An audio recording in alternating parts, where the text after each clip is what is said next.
dìgbò olùgbẹ́ nìbọn ọ̀yà orí bá mi ṣe ní ìgbẹ́ òru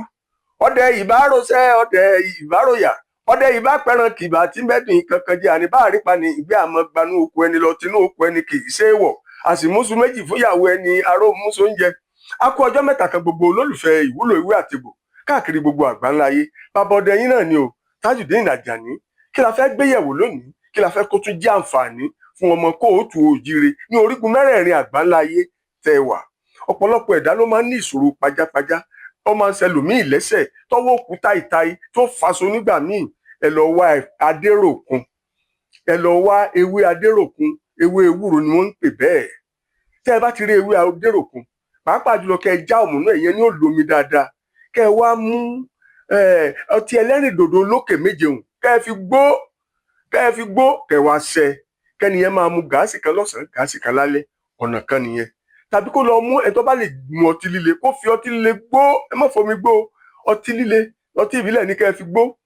tẹ́ bá ti fi gbó kẹ́ ẹ ṣẹ dáadáa kẹ́ ẹ rọ sínú ike kan kẹ́niyẹn máa mu gáàsì kan láàárọ̀ gáàsì kan lọ́sàn-án gáàsì kan lálẹ́ ìṣòro pajápajá yìí yóò di àfìsẹ́yìn tegun aláré fi aṣọ ọ̀kan nìyẹn ọ̀nà míì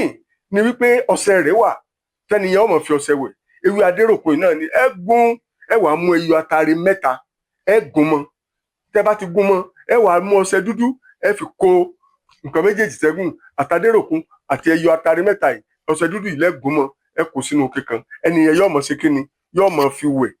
tó bá fi wẹ̀ tán ó tún lè mú díẹ̀ yóò kó ṣùṣù rẹ̀ sọ́wọ́ yóò máa fi wọ́ gbogbo ibi tí kíní yẹn bá ti mú bó jẹ́sẹ̀ ni bó jẹ́ tan ni bó jẹ́ ọwọ́ ni yóò máa fi wọ́ ìṣòro pajápajá ó ti ṣe kíni ó ti bíyá nìyẹn ẹ fẹ́ pè mí ẹ pè mí sórí 080-230-94983 080-230-94983 on WhatsApp ẹ pè sórí 087-83-97-88 080-87-83-97-88 èmi ò ní júbà àfàràsínúkú ní tèmi títí di ọjọ́ mi ọjọ́ rí ire bàǹbà.